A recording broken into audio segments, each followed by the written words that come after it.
Welcome to number 1 news chit chat కార్యక్రమానికి స్వాగతం. ఈ రోజు మన ముందు ఒక స్పెషల్ పర్సన్ ఉన్నారు. ఆ స్పెషల్ పర్సన్ గురించి చెప్పే ముందు ఒకరి గురించి తప్పకుండా చెప్పాలి. భయానక కథలు రాసిన కలం ఆయనది. కానీ నిజ జీవితంలో రక్తాన్ని చూస్తే దాన్ని కనీసం చూడలేని పసి హృదయం ఆయనది. 350కి పైగా నవలలు రాశారు. తెలుగు డిటెక్టివ్ సాహిత్యంలో చెరగని ముద్ర వేసిన టెంపోరావు గారి మనవరాలు కె సుజాత గారు మనతో ఉన్నారు. మేడంతో మాట్లాడే ప్రయత్నం చేద్దాం. నమస్తే సుజాత గారు. నమస్తే అండి. బాగున్నారా? టెంపోరావు గారు అంటే అసలు నిజమైన అంటే ఆ పేరు ఎక్కడ వినలేదు. టెంపోరావు గారు అనేది కలం పేరా లేకపోతే మీ తాతగారి పేరా? లేదండి, తాతగారి పేరు అసలు పేరు రామచంద్రరావు. ఓకే. వాళ్ళ ఇంటి పేరు కూరపాటి రామచంద్రరావు. వేళంగిలో పుట్టారు. అక్కడే చాలా కాలం చదువుకున్నారు. ఓకే. తర్వాత వాళ్ళ రెండో అన్నగారు చెన్నై వచ్చేసారు. పెద్దన్నగారు అక్కడే ఉండేవారు. ఆ టైంలో ఆయన దురదృష్టవశాత్తు పెద్దన్నగారు పోవడం వల్ల టెంపోరావు గారు చెన్నై రావాల్సి వచ్చింది వాళ్ళ రెండో అన్నగారి దగ్గరికి. తర్వాత వాళ్ళ అన్నగారు ఆయన్ని బెనారస్ హిందూ యూనివర్సిటీకి వెళ్ళి అక్కడ చదువుకోమని పంపించారు. కానీ అక్కడికి వెళ్ళాక కూడా ఆయనకి చదువు మీద కన్నా ఎక్కువ సాహిత్యం, ఇంగ్లీష్ నవలలు వాటన్నిటి మీద ఎక్కువ ఇంట్రెస్ట్ ఉండేది. అందులో బెనారస్ హిందూ యూనివర్సిటీలో చాలా పెద్ద లైబ్రరీ ఉండేది. ఆ లైబ్రరీలో పుస్తకాలు చాలా ఆకర్షించాయండి. అందుచేత క్లాసు ముందర ఫస్ట్ పీరియడ్ అటెండ్ అయ్యి తర్వాత నుంచి లైబ్రరీకి వెళ్ళిపోయేవారు. అలాగే ఎక్కువ పుస్తకాలు అవన్నీ చదివి మెల్లిమెల్లిగా కథలు, నవలలు అలాంటివన్నీ రాయడం మొదలుపెట్టారు. అసలు టెంపోరావు గారు అనేది దాదాపుగా కొన్ని దశాబ్దాల క్రితం ఆయన ఒక రచయితగా ఉన్నారన్నారు. అప్పట్లోనే ఇంగ్లీష్ నవల్స్ రాసేవాళ్ళు అన్నారు. అప్పట్లో కూడా ఇంగ్లీష్ అనేది నేర్చుకోవడం సులువుగానే ఉండేదా లేకపోతే అసలు మాట్లాడడానికే కష్టతరం నేటి తరంలో కూడా? కానీ అప్పట్లోనే ఆయన నవల్స్ కూడా అలాగే మ్యాగజైన్స్ కూడా రాశారు అన్నారు. ఎలా రాయగలిగారు? అంటే ఆయన అదే ఒక ఆ ఫ్యామిలీ యొక్క బ్యాక్గ్రౌండ్, తర్వాత మేబీ ఆయన చదివిన చదువు అవన్నీ కూడా హెల్ప్ చేసి ఉండాలి. ఎందుకంటే 4th ఫార్మ్ చదివేటప్పుడు చెన్నై వచ్చేసారు ఆయన. అంటే ఆ రోజుల్లో 9th స్టాండర్డ్లో ఉండేవారు. 9th స్టాండర్డ్ అది. సో వచ్చేసి ఇక్కడ ఏదో అక్కడ పరశురాకంలో చదువుకునేవారు స్కూల్లో చేరి. అయినప్పటికీ కూడా బాగానే అన్ని తమిళ్లో కానీ తెలుగులో కానీ, అప్పుడు సంయుక్త రాష్ట్రంగా ఉండేది చెన్నై. అప్పుడు అందులోనేమో అన్ని విధాలుగా రాణించారు. బాగానే తెలుగు, ఇంగ్లీషు అన్ని కూడా మాట్లాడేవారు. ఆ విధంగా మేబీ ఆయనకి ఇంగ్లీష్లో ఒక పటిమ వచ్చిందని అనుకోవాలి. అక్కడి నుంచి బెనారస్ హిందూ యూనివర్సిటీకి ఆయన్ని వాళ్ళ అన్నయ్య గారు చదువుకోమని, పై చదువులకి బిఎస్సి చదవమని పంపించారు. కానీ అక్కడికి వెళ్ళాక ఆయనకి చదువు మీద కన్నా ఇలాగా ఇతర సాహిత్యం చదవాలని ఇంగ్లీషు పుస్తకాలు ఎక్కువ చదివేవారు. ఎలాగో ఒకలాగా మొదటి సంవత్సరం పాస్ అయిపోయారు. రెండో సంవత్సరంలోకి వచ్చేప్పటికీ ఆయనకి క్లాసుల కన్నా కూడా ఈ పుస్తకాలు చదవడం ఎక్కువ అయిపోయింది. దాంతో క్లాసులకు ఎక్కువ అటెండ్ అవ్వకపోతే ఫైనల్ ఎగ్జామ్లో పంపించామన్నారు. అప్పుడు దెబ్బలాడారు. లేదు, నన్ను పంపించి చూడండి, నేను ఎలాగైనా పాస్ అయిపోతాను, నన్ను ఎగ్జామ్ రాయనివ్వండి, నేను పాస్ అవ్వకపోతే డిస్టింక్షన్లో పాస్ అవుతాను, పాస్ అవ్వకపోతే అడగండి అన్నారు. అంటే అలా కాదండి బాబు, మా రూల్స్ అవి, మీరు వెళ్ళి వైస్ ఛాన్సలర్తో మాట్లాడండి అన్నారు. అప్పుడు వెళ్ళి వైస్ ఛాన్సలర్తో మాట్లాడితే ఆయన అప్పుడు ఎవరు వైస్ ఛాన్సలర్ అంటే సర్వేపల్లి రాధాకృష్ణన్ గారు. ఆయన అప్పుడు వైస్ ఛాన్సలర్గా ఉండేవారు. ఆయన దగ్గరికి వెళ్ళి మాట్లాడారు. ఈయన ఎలాగైనా నన్ను పంపించండి అని అంటే ఆయన భుజం తట్టి, నాకు చాలా ఆనందంగా ఉన్నది, నువ్వు నీ యొక్క కాన్ఫిడెన్స్ చూస్తాను, కానీ ఏదైనా సరేను ఒక ఛానల్లో వెళ్ళేటప్పుడు అలాగే చెయ్యాలి, వేరే విధంగా చేయడానికి వీలేదు, ఇది రూల్ అని చెప్పి ఈ ఒక్క సంవత్సరం వదులు, నువ్వు మామూలుగా వెళ్ళి అటెండ్ చెయ్యి, నెక్స్ట్ ఇయర్ నీకు డెఫినెట్గా ఇస్తాం అన్న. కానీ మళ్ళీ మరుసటి సంవత్సరం కూడా ఆయన చదవబోతుంటే మధ్యలోనే, అప్పుడు మనకి ఇంకా స్వతంత్రం రాలేదు ఆ టైంలో, అప్పుడు ఒకసారి కాలేజీలో రైడ్కి వస్తున్నారు ఏదో అని చెప్పి అన్నారు. అందుకని అందరినీ హాస్టల్స్ అన్ని ఖాళీ చేసి వెళ్ళిపోమన్నారు, ఎవరిళ్ళకి వాళ్ళని. వెళ్ళిపోవాలంటే అప్పుడు టెంపరో గారి దగ్గర డబ్బు కూడా లేదు. ఏదో తను వాళ్ళ ఫ్రెండ్ ఇద్దరు కలిసి వచ్చేసారు పోలీసులు అందరూ. వచ్చి వీళ్ళని పట్టుకోబోతుంటే వీళ్ళు ఏదో చెప్పి తప్పించుకుని పారిపోయి బయటకు వచ్చి ఆ రాత్రి ఎక్కడో తలదాచుకుని పొద్దున్నే ఆకలి మండిపోతుంది, చేతిలో చూసి డబ్బులు లేవు, వెళ్దామంటే ట్రైన్ టికెట్ కొనడానికి కూడా డబ్బు లేదు. అప్పుడు ఒక హోటల్కి వెళ్ళి ఆ మేనేజర్ని మీట్ అయ్యి అడిగారట. ఆయన తెలుగు వాడు అనుకుంటాను. ఆయన అన్నారు, ఏమిటి మీ ఇద్దరికి ఎంత కావాలన్నారు. అంటే ఇలాగ మా టికెట్ కొనడానికి అంటే ముందర వెళ్ళి ఫస్ట్ లోపలికి వెళ్ళి ఇద్దరు శుభ్రంగా టిఫిన్ తినండి అన్నారు. టిఫిన్ తిన్నాక వాళ్ళిద్దరికి చెరువు 20 రూపాయలు ఇచ్చి వెళ్ళండి మీ ఊరికి అన్నారు. అప్పుడు ఆ 20 రూపాయలు పట్టుకుని చెన్నై వచ్చేసారు. ఇప్పుడు చెన్నైలోనే ఆఫ్సెట్ ప్రింటర్స్, అప్పుడు కలర్ ప్రింటింగ్ అలాగే టెంపోరో గారే స్టార్ట్ చేశారన్నారు, నిజమేనా అండి? అవునండి. అప్పుడు ఎక్కువ బ్లాక్ అండ్ వైట్ ప్రింటర్స్ ఉండేవి. అప్పుడప్పుడే రావడం మొదలెట్టాయి. మొదల్లో అదంటే ఆల్ ఓవర్ ఇండియా చూసారు ఆయన, లైక్ బెంగాల్లోను ఢిల్లీలోను అక్కడంతా రావడం చూసాక కలర్ ప్రింటింగ్ అదిను అదే ఇది మనం ఇండియాలో కూడా ఇక్కడ చెన్నైలో కూడా తీసుకొస్తే బాగుంటుందని రష్యా నుంచి ఒక ఆఫ్సెట్ ప్రింటింగ్ తెప్పించారు. ఎందుకంటే వాళ్ళ అన్నగారు ఇటువంటివన్నీ చాలా ఎంకరేజ్ చేసేవారు. ఆయన ముందర బ్లాక్ అండ్ వైట్ ప్రింటింగ్ ప్రెస్సే పెట్టారు, టెంపోరోగా చూసుకునేవారు. ఆ తర్వాత మా నాన్నగారు వచ్చాక మా నాన్నగారు చేత మేనేజర్గా పెట్టి చూసేవారు. అప్పుడు టెంపోరో గారు ఇది కలర్ ప్రింటింగ్ బాగుంటుందని చెప్పి కలర్ ప్రెస్ తీసుకొచ్చి అది డెవలప్ చేశారు. అందుకోసం అని ప్రింట్ ఇండియా అని ఒక పత్రిక పెట్టారు. అంటే ప్రింటింగ్ అనేది ఎలాగా చేయాలి, ఈ ఆఫ్సెట్ ప్రింటింగ్ లో ఏమిటి ప్రత్యేకతలు, ఆ కలర్ అన్ని ఎలా వస్తుంది, ఎంత బాగుంటుంది, ఇలాంటివన్నీ కూడా పెట్టి ఆయన ఇంటర్నేషనల్ ఆ పర్టికులర్ సబ్జెక్ట్ మీద ఇంటర్నేషనల్ సెమినార్లు కూడా కండక్ట్ చేసేవారు. పై దేశాలు విదేశాల నుంచి కూడా చాలా మందిని తీసుకొచ్చి వాళ్ళందరినీ ట్రైన్ చేసి పంపించేవారు. ఆ విధంగా చేశారు. ఆ టైంలోనే చాలా పత్రికలు కూడా, తెలుగులో కూడా పత్రికలు పెడదామని చెప్పి డిటెక్టివ్ అని ఒక తెలుగు మాసపత్రిక పెట్టారు. అలాగే హిందీలోనేమో పత్తేదార్ అని పెట్టారు.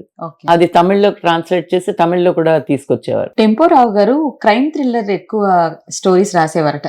దానికి వెనక ఏమైనా కారణాలు ఉన్నాయండి? వెనక పెద్దగా కారణాలు లేవు, కానీ ఆయన ముందర రాసేవన్నీ కూడా ఇంగ్లీష్ లోనే రాసేవారు. నన్ షల్ లివ్ అని ఫస్ట్ నవల రాశారు ఆయన ఇంగ్లీష్ లో.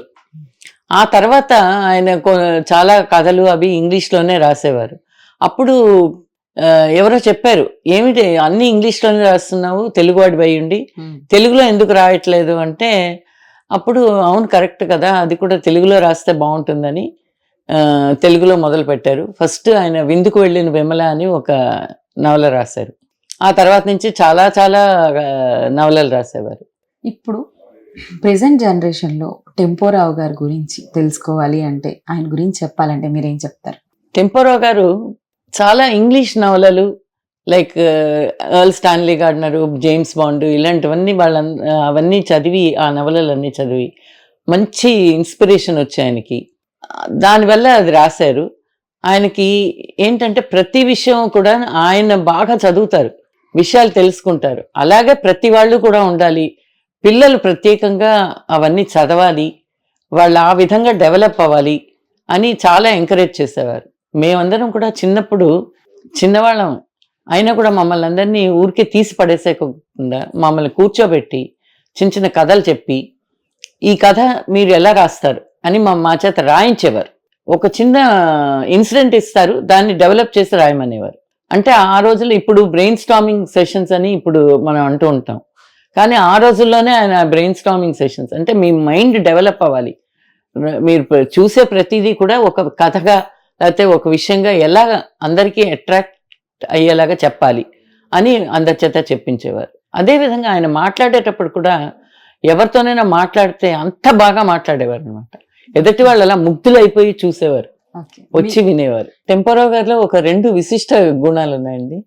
ఆయన రాయడం మాత్రమే కాదు, ఆయన పామిస్ట్రీ కూడా చూసేవారు. అంటే చేతిలో రేఖలు చదివి చూసి వాటి ప్రకారం వాళ్ళ జీవితం ఎలా ఉంటుంది ఎదుటి వాళ్ళది అని వాళ్ళకి చెప్పేవారు. చాలా కరెక్ట్గా చెప్పేవారు. అది ఒక స్పెషల్ క్వాలిటీ ఆయనకి. తర్వాత టెంపోరో గారికి పుట్టినప్పటి నుంచి కూడా ఆయన అరచేతులు వేళ్ళు అన్నీ కూడాను ఎర్రగా ఉండేవి. అది ఒక ఎవరికి నేను చూడలేదు, ఫస్ట్ టైం టెంపోరావు గారిలో చూశాను. ఆయన పోయేదాకా, పుట్టినప్పటి నుంచి పోయేదాకా కూడా ఆ చేతులు ఇప్పుడు అలాగే ఉండేవి, ఎర్రగా ఉంటాయి. ఓకే. ఆయన మీరు చూసారా? ఎంత ఏజ్ వరకు, అంటే ఎంత ఏజ్ లో ఉన్నప్పుడు చూసారు మీరు? నాకు నేను పుట్టినప్పటి నుంచి ఆయన దగ్గరే ఉన్నాను. నాకు ఆయన 85లో పోయారు, నేను 52లో పుట్టానంటే దగ్గర దగ్గర ఒక 35-40 years, 40 ఏళ్ళు ఉన్నాను ఆయనతోటి. ఆయన చెప్పే కథలన్నీ కూడా మొదట్లో మా అమ్మ రాసేది, ఆయన డిక్టేట్ చేసేవారు. కొంతకాలం రాశారు ఆయన. ఆ తర్వాత మా ఇంటికి వచ్చి రావడానికి ముందరే కూడా చాలా బద్దకించేవారు రాయడానికి. అప్పుడు వాళ్ళ అన్నగారి పిల్లల చేత రాయించేవారు, ఆ ఇంట్లో వాళ్ళ అన్నగారితో ఉన్నప్పుడు. మా ఇంటికి వచ్చాక మా అమ్మ చేత రాయించేవారు. నేను కొంచెం పెద్ద దాన్ని అయ్యి ఒక 13-14 ఏళ్ళు వచ్చాక నా చేత రాయించేవారు. ఆయన రాస్తూ చెప్తూ ఉంటే మేము రాసేవాళ్ళం. ఇంకా రాత్రి పగలు అని లేదు, ఆయనకి ఎప్పుడైతే ఒక ఇన్స్పిరేషన్ వస్తుందో అప్పుడు కూర్చొని పిలిచేవారు, కూర్చో సార్ చెప్తాను రాయి అనేవారు, అంతే రాయాలి. మరి ఒక్కొక్కసారి ఒక చిన్న ఇన్సిడెంట్ అండి, కథలు రాసేటప్పుడు ఒకసారి దెయ్యాలు సిగరెట్లు కాల్చావని ఒక నవల రాస్తున్నారు, నన్ను పిలిచి కూర్చోమన్నారు. రాత్రి 12 అవుతుంది, నాకు నిద్ర వస్తుంది, అయినా మాట్లాడలేను, ఏం చేయలేను, ఆయన భయం చెప్పాలంటేను. మేము టెంపోరావు అనే పిలిచేవాళ్ళం, మమ్మల్ని ఎవరిని కూడా తాతగారు ఇలాంటివన్నీ పిలవడానికి అలౌ చేసేవారు కాదు, అందరూ టెంపోరావు అనే పిలవాలి ఆయన. టెంపోరావు నాకు నిద్ర వస్తుంది అంటే మళ్ళీ కోపడతారని భయం, అందుకని రాస్తున్నాను. అప్పుడు కథ చెప్తున్నారు, అర్ధరాత్రి 12 కావస్తోంది, ఎక్కడో నక్కలు కూస్తున్నాయి, మినుగురు పురుగులు తిరుగుతున్నాయి, క్యూ అని ఒక కేక అనగానే నాకు భయం వచ్చేసింది అనమాట. నేను అమ్మా అని చెప్పి అన్నీ వదిలేసి పారిపోయాను అక్కడి నుంచి. ఆ టెంపోరావు చాలా నవ్వి ఏమిటి ఎందుకలా వెళ్ళిపోయావు నన్ను మళ్ళీ తీసుకొచ్చి కూర్చోబెట్టి, నాకు అంత భయం వచ్చింది అనమాట ఆ విధంగా ఆయన డిక్టేట్ చేస్తూ ఉంటే. కానీ అంతటి టెంపోరావు కూడా ఇలాంటి భయానక స్టోరీస్ చెప్పే ఆయన, ఎక్కువ బ్లడ్ షెడ్, అదే రక్తం మడుగుల్లో మనుషులు పడుంటారు, శవాలై పడుంటాయి, ఇవన్నీ రాసేవారు. ఆయనకి బ్లడ్ చూసినా శవాల్ని చూసినా అంత భయం. ఎప్పుడు కూడా ఆయన పక్కనే ఒక పోలీస్ లాఠీ పక్కనే పెట్టుకుని పడుకునేవారు, అంత భయం అనమాట ఆయనకి. మీరు మీ తాతగారి దగ్గర నుంచి ఫ్రేమ్ పెట్టారు, మీరు మీ తాతగారి దగ్గర నుంచి నేర్చుకున్న విషయం ఏంటి? మా తాతగారి దగ్గర నుంచి నేర్చుకున్న విషయం ఏంటంటే ఆయనలా రాయాలి, ఆయనలాగా ఆలోచించాలి అని ఎంతో ట్రై చేసేవాళ్ళం ఆ రోజుల్లోనూ. ఆయనలాగే చాలా చాలా సరదాగా ఉండాలి, అందరితో మాట్లాడాలి, ఎవరు వచ్చినా కానీ ఎవరిని బయటకు ఊరికే వెళ్ళిపోమనేవారు కాదు. వచ్చిన వాళ్ళందరూ భోజనం చేయాలి ఇంట్లో, ఎవరు వచ్చినా ఫస్ట్ భోజనం పెట్టి వాళ్ళకి వాళ్ళని అడిగి వాళ్ళకి ఏమైనా హెల్ప్ కావాలంటే తన తోచిన సహాయం చేయగలగాలి, మనం ఏదో ఒకటి చేయాలి అనేవారు. మా ఇంటికి ఎప్పుడు కూడా మేమే 10 మంది ఉండేవాళ్ళం, కానీ ఎప్పుడు కూడా మా ఇంట్లో 2-3 అతిథులు ఉండేవారు. ఊరి నుంచి వచ్చి మా ఇంట్లోనే ఉండి అక్కడ భోజనం చేసి ఆయనతో మాట్లాడి వెళ్ళేవారు. అలాగా అవన్నీ మాకు మంచి లెసన్స్ అనే చెప్పాలి, ఆయన నేర్పించిన ఇవన్నీ కూడా. ఓకే, మీరు కూడా ఒక సోషల్ యాక్టివిటీస్ట్ అని విన్నాను, మీరు ఏమేం చేస్తూ ఉంటారు? నేను మొదట్లో లయన్స్ క్లబ్ లో ఉండేదాన్ని, సేవ చేయాలి మనుషులకి ఏదో మన విధంగా అని చెప్పి నేను మొదట్లో లయన్స్ క్లబ్ లో చేరి ఏదో ఒకటి చేసేవాళ్ళం అనేక చోట్లకి. ఆ రోజుల్లో చెన్నైలో లెప్రసీ ఎక్కువగా ఉండేది. సో అలా లెప్రసీ ఇది దగ్గర దగ్గర ఒక 40 సంవత్సరాల క్రితం, 40 సంవత్సరాల క్రితం లెప్రసీ సెంటర్స్కి వెళ్ళి హెల్ప్ చేసేవాళ్ళం. వాళ్ళకి ఏదో ఇచ్చి వాళ్ళని ఇన్స్పైర్ చేసి మాట్లాడి వాళ్ళకి రకరకాల గిఫ్ట్స్ ఇచ్చి వాళ్ళకి చిన్న చిన్న సినిమాలు చూపించి ఇలాగంతా వాళ్ళతో స్పెండ్ చేసేవాళ్ళం. ఆ తర్వాత బ్లడ్ డొనేషన్ గురించి చాలా మాట్లాడేవాళ్ళం. నేను పర్సనల్ గా 50 సార్లు డొనేట్ చేస్తుంటాను నా బ్లడ్. నాది O పాజిటివ్ గ్రూప్. ఒక 50 సార్లు నేను ఇచ్చాను. అసలు యాక్చువల్ గా లేడీస్ అనేది బ్లడ్ డొనేట్ చెయ్యరు, నేను ఫస్ట్ టైం వింటున్నాను. అది కూడా జెంట్స్ చెప్తూ ఉంటారు, నేను ఒక 50 టైమ్స్ ఇచ్చాను, 100 టైమ్స్ ఇచ్చాను ఇప్పటి వరకు అని చెప్పేసి ఇప్పుడు ఒక సర్టిఫికేట్స్ కూడా చూపించుకుంటూ ఉంటారు. ఫస్ట్ టైం ఒక ఉమెన్ 50 టైమ్స్ బ్లడ్ డొనేట్ చేశారన్నారు. అసలు మీకు అంటే మనకి రెగ్యులర్ గా పీరియడ్ సైకిల్లో అసలే బ్లడ్ లాస్ అవుతూ ఉంటాం కదా, మీకు ఏం అనిపించలేదు? ఏమనిపించేది కాదు నాకు, ఎప్పుడు ఏమనిపించలేదు. అలాగా బాగానే చేసేదాన్ని నేను. ఆల్మోస్ట్ ఒక 20 years రెగ్యులర్ ఎవ్రీ 3 months ఇచ్చేదాన్ని నేను. ఓకే, అంటే మీతో పాటు మీ ఫ్రెండ్స్ కూడా ఏమైనా ఎంకరేజ్ చేసి మీరు ఇలా చేయండి అని చెప్పారు? చెప్పేవాళ్ళం. నేను చాలా యాక్టివ్గా ఉండేదాన్ని. ఆ తర్వాత నాకు పెళ్ళయ్యాక చాలా కాలం, అదే పెళ్ళయ్యాకే నేను ఈ లయన్స్ క్లబ్లో అంతా చేరి ఇవన్నీ చేశాను. అప్పుడు మా ఆయన అనేవారు ఎప్పుడు, నువ్వు చాలా టైం వేస్ట్ చేస్తున్నావు, దేశం కోసం పనిచేయాలి, నువ్వు ఏదో సేవ అంటూ దీనికి మాత్రమే అంకితం అయిపోతున్నావు, దేశ సేవకి చెయ్యి, చాలా ఇంపార్టెంట్, దేశానికి ఏమైనా చెయ్యి అనేవారు. అలా అందుచేత ఆ విధంగా నేను బీజేపీలో చేరాను, భారతీయ జనతా పార్టీలో. ఎప్పుడు చేరారండి బీజేపీలో? 1992 92లో చేరాను, దాదాపు 34 ఏళ్ళ క్రితం. ఒకసారి ఆయన జనా కృష్ణమూర్తి గారు, ఎల్ గణేశన్ గారు మా పక్కింటి వాళ్ళ దగ్గరికి వచ్చారు. వచ్చి వాళ్ళని చూసి నేను వాళ్ళని ఎక్కడో ఆర్ఎస్ఎస్ ఆఫీస్లో చూసి అరే వీళ్ళు మనకు తెలిసిన వాళ్ళు కదా అని చెప్పి గబాబా వాళ్ళతో వెళ్ళి మాట్లాడి, మా ఇంటికి రావాలి, మీరు పక్కనే ఉన్నాం మేము, మా హస్బెండ్కి మీరు బాగా తెలుసు అని చెప్పాను అనమాట. అంటే ఆయన వచ్చారు వాళ్ళిద్దరూను. వచ్చి అప్పుడు నాతో మాట్లాడి ఆయనకి చాలా నచ్చింది నేను మాట్లాడే విధం. అది మీరు నిజంగానే బీజేపీలో చేరండి, మాకు మహిళా కార్యకర్తలు కావాలి అంటే అప్పుడు ఇక్కడ తమిళనాడు బీజేపీలో చేరి ఫస్ట్ వైస్ ప్రెసిడెంట్ గా నన్ను మహిళా మోర్చా వైస్ ప్రెసిడెంట్ గా వేశారు. ఆ విధంగా చాలా వర్క్ చేస్తున్నాను. అప్పుడు మేము 3-4 ఆడవాళ్ళు బయటకు వచ్చేవారు కాదు. తమిళనాడులో ఏంటంటే చాలా కన్సర్వేటివ్, ఇక్కడ ఆడవాళ్ళు ఎక్కువ ఇలాంటి వాటికి వచ్చేవారు కాదు. ఆ రోజు పాలిటిక్స్ లో ఏమి ఇంట్రెస్ట్ చూపించేవారు కాదు, వచ్చేవాళ్ళు కాదు, బయటకు రావడానికి కొంచెం ఇది. సో నేనేంటంటే బికాస్ నేను ఒక లేడీని గనక నన్ను ఆయన చాలా ఇళ్ళకి తీసుకెళ్లేవారు తమిళనాడులో. తీసుకెళ్తే నేను నేరుగా ఆడవాళ్ళతో మాట్లాడడానికి మనకి వంటింటి దాకా వెళ్ళిపోగలం. మగవాళ్ళు అయితే హాల్లోనే కూర్చుని మాట్లాడాలి, లేడీస్ అయితే అదొక అడ్వాంటేజ్. అదే అన్నారు మా లీడర్ గారు, అది మీకు పెద్ద అడ్వాంటేజ్ అమ్మా, మీరు బాగానే వెళ్ళి అందరితో మాట్లాడేస్తున్నారు అని. సో ఆ విధంగా వాళ్ళతో మాట్లాడి ఒక్కొక్కళ్ళని తీసుకొచ్చి దీనికి అలాగా చేర్చాను.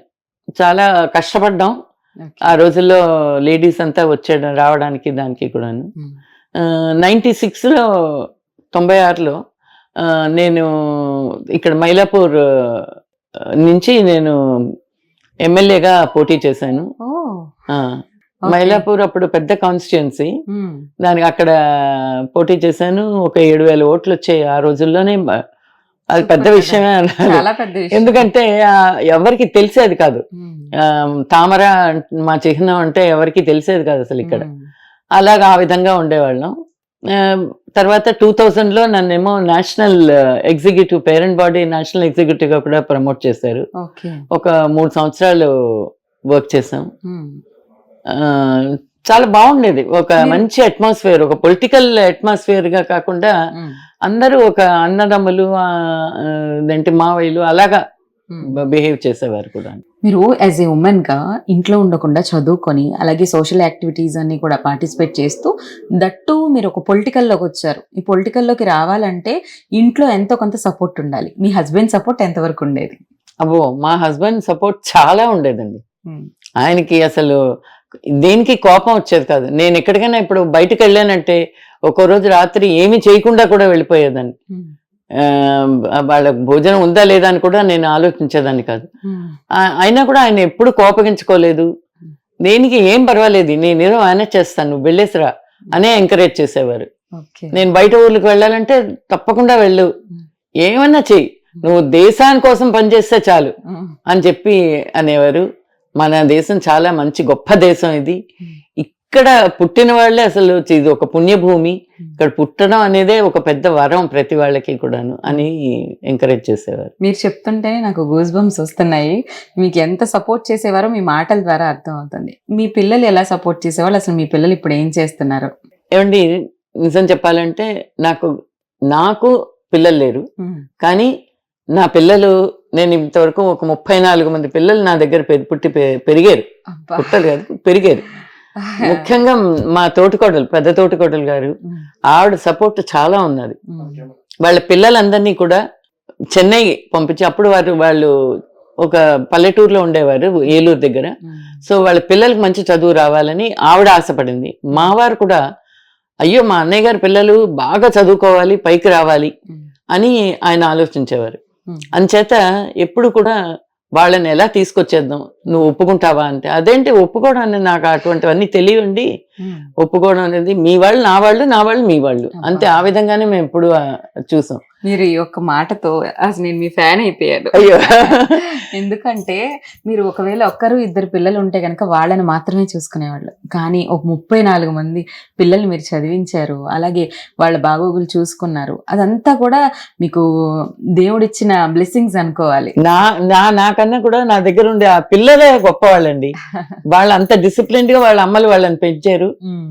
మేబీ ఏదో ఒకళ్ళిద్దరు మధ్యలో కొంచెం ఇది చేసినా కూడా వాళ్ళని పంపించేసాం. మళ్ళీ వాళ్ళు వెనక్కి తిరిగి వచ్చారు కూడా.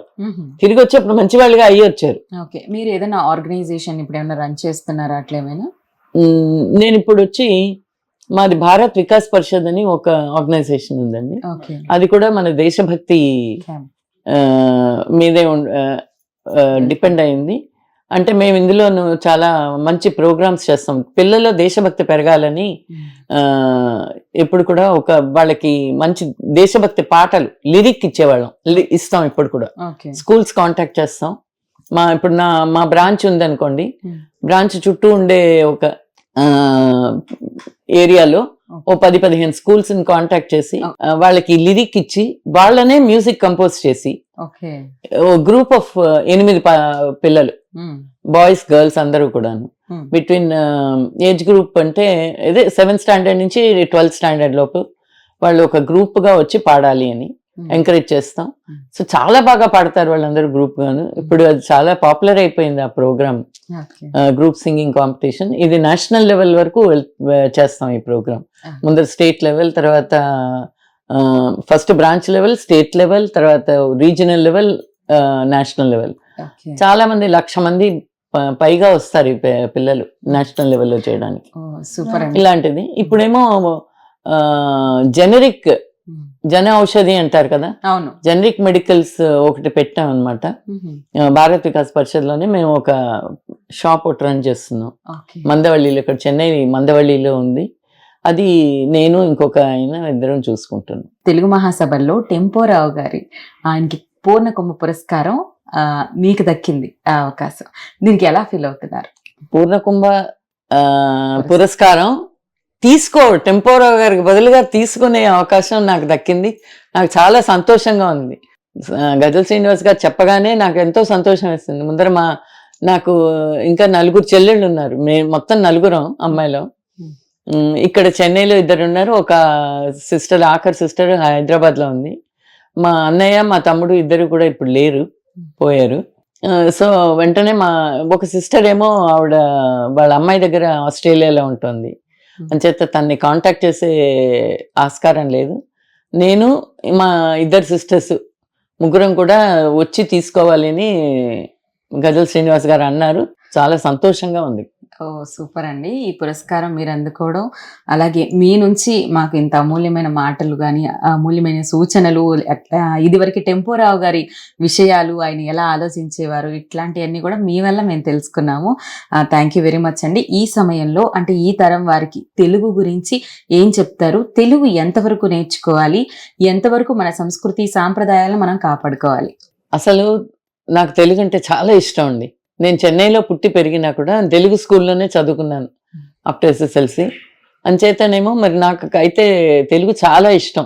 తెలుగులోనే మాట్లాడేవాళ్ళం, తెలుగు చదివేదాన్ని.